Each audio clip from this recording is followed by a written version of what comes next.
there is this idea that Mark's gospel is kind of the plain version. You know, that one was written first, and then Matthew and Luke developed it, and then John wrote a different gospel again. And so Mark kind of gets the short end of the stick. It gets treated as if it's just the plain gospel or just the basic gospel. It really isn't. Actually, it's incredibly well written, well crafted. Mark is writing a high energy, driving narrative. In fact, Mark really pioneered the whole concept of a gospel.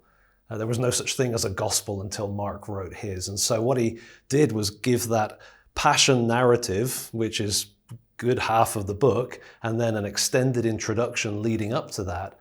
But the introduction is not introductory, it's driving the action forward. And so Mark begins almost every sentence in the Greek with and so it's moving. And then 41 times he uses the word immediately.